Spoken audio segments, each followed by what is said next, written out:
Bismillahirrahmanirrahim. Yang terhormat Ustaz Joko Supriyanto selaku Mudirul Ma'had, yang sayangnya pada kesempatan kali ini tidak bisa hadir.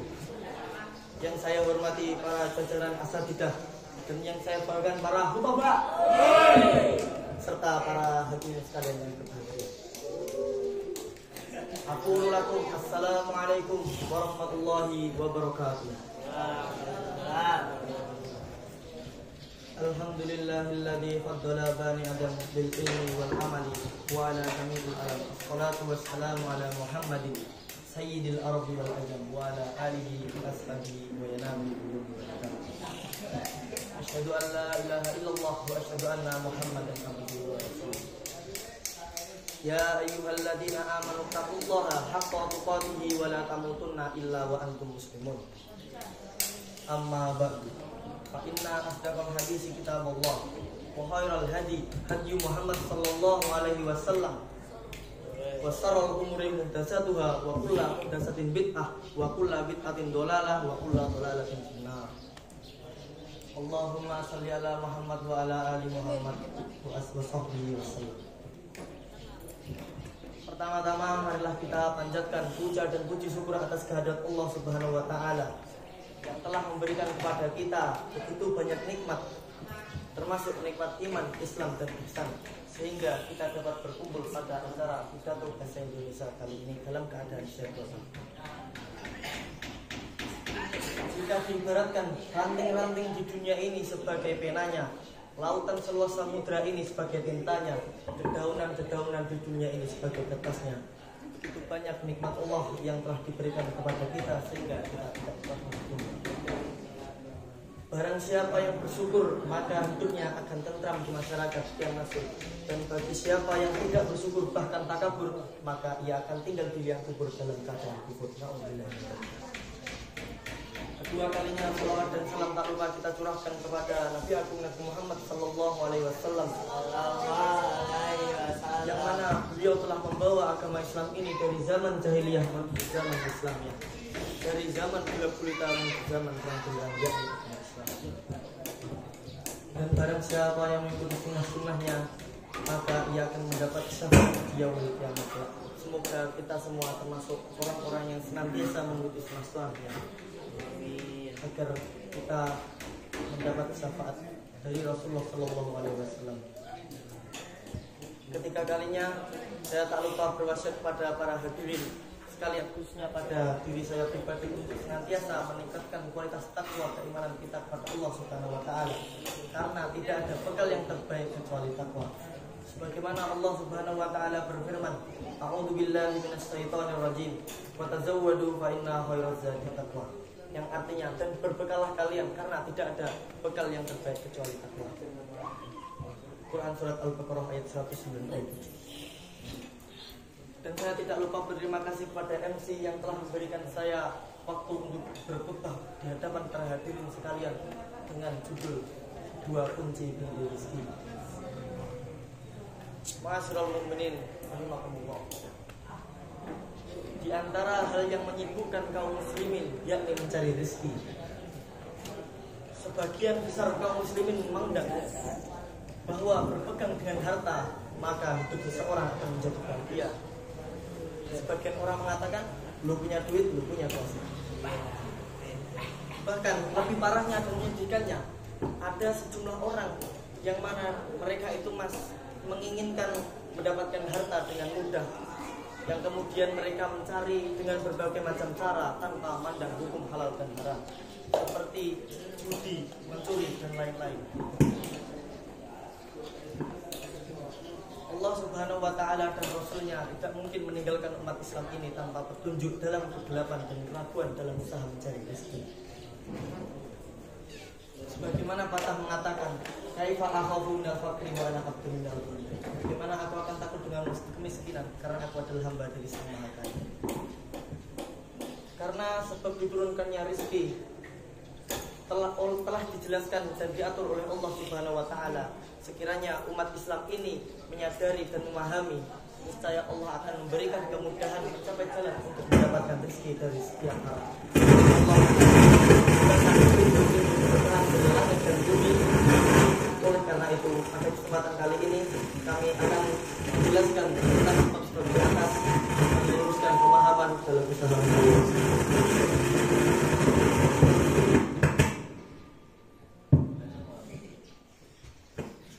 Ma'asyiral mu'minin rahimakumullah.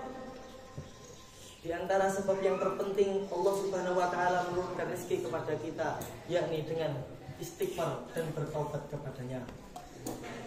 Akan tetapi yang dimaksud dengan istighfar di sini yaitu bukan hanya sekedar diucap di lisan saja, tidak membekas dalam hati maupun berpengaruh dalam perbuatan anggota badan. Sebagaimana yang dimaksud dengan istighfar telah dijelaskan oleh Imam Ar-Raghib Al-Asfahani, yakni beristighfar dengan disertai ucapan dan perbuatan anggota badan, bukan hanya ucapan lisan semata.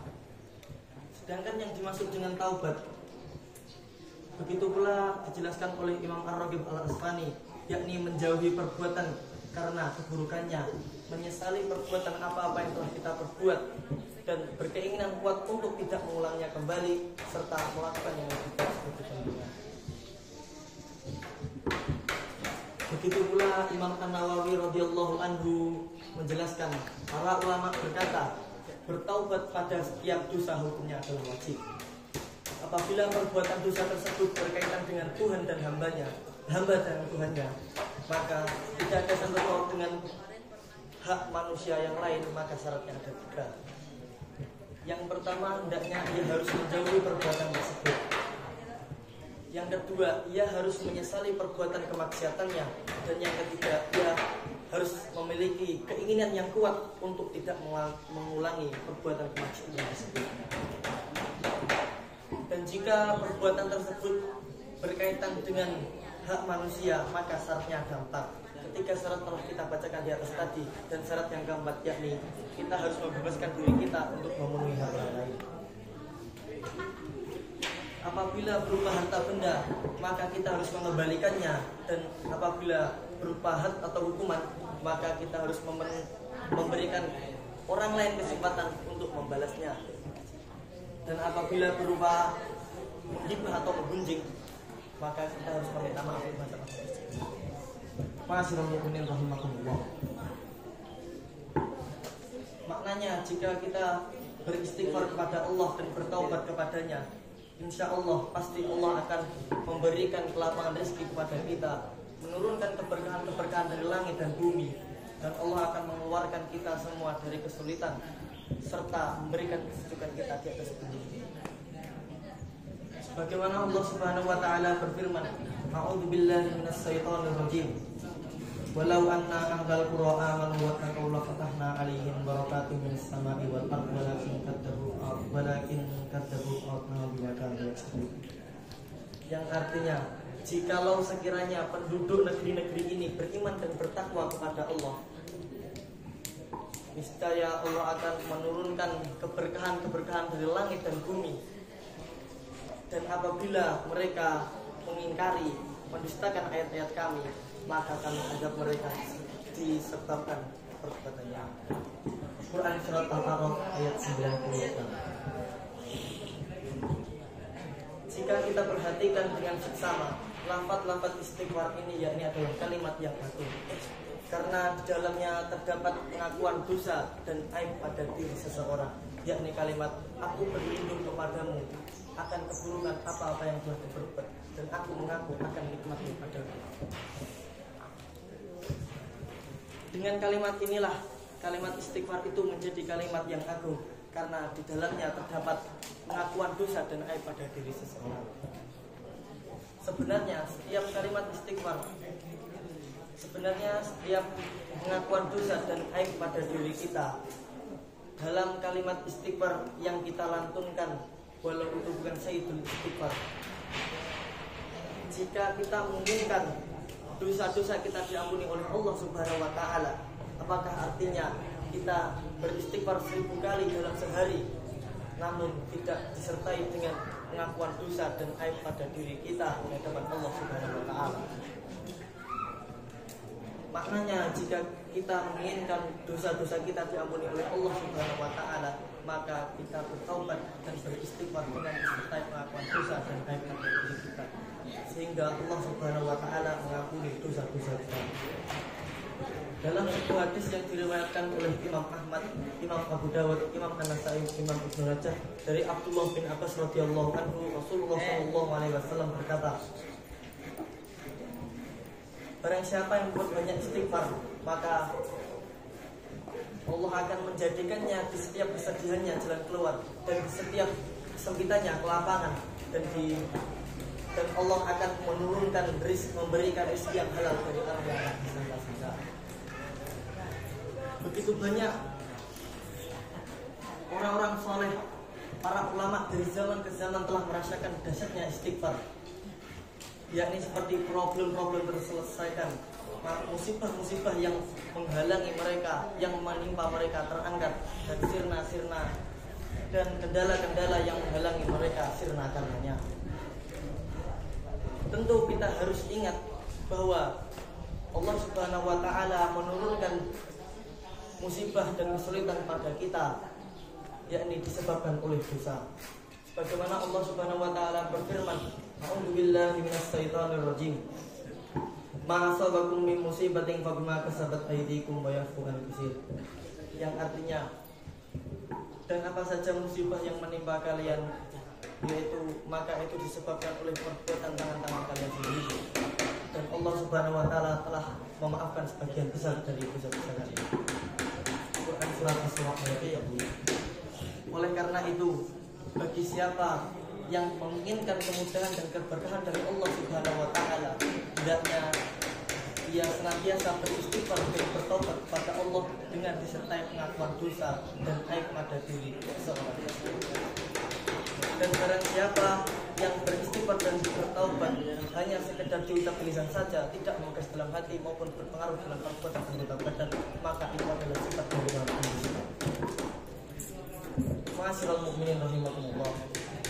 Ada beberapa poin yang dapat kita ambil dari khutbah yang saya sampaikan, yakni bahwasanya Allah Subhanahu wa taala telah mensyariatkan kepada kita untuk senantiasa beristighfar dengan disertai pengakuan dosa dan aib pada diri kita, serta disertai ucapan dan perbuatan yang dikatakan.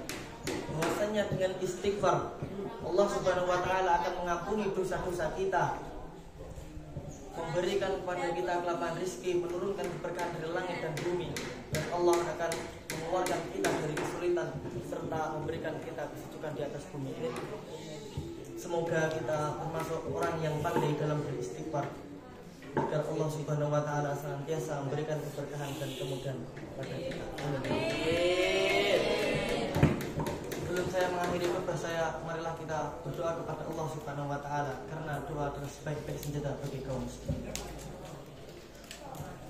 Innallaha wa malaikatahu yusholluna 'alan nabi ya ayyuhalladzina amanu shallu 'alaihi wa sallimu taslima.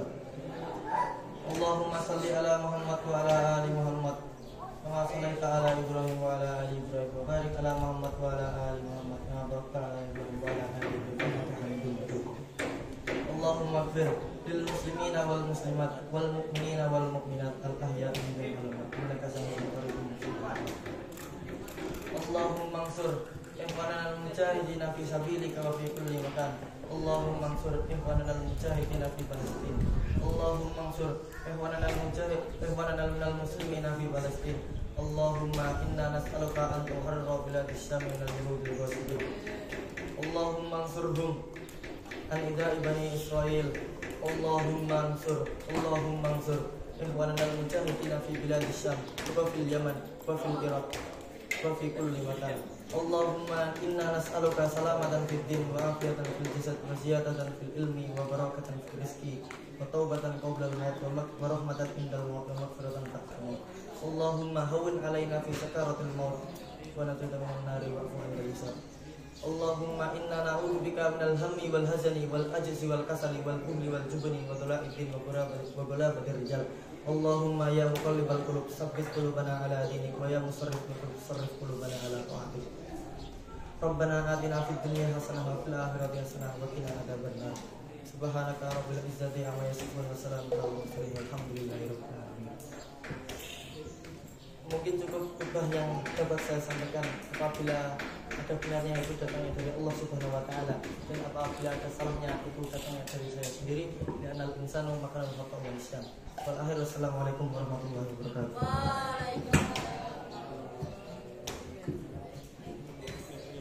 Syukron ila Amina Farid.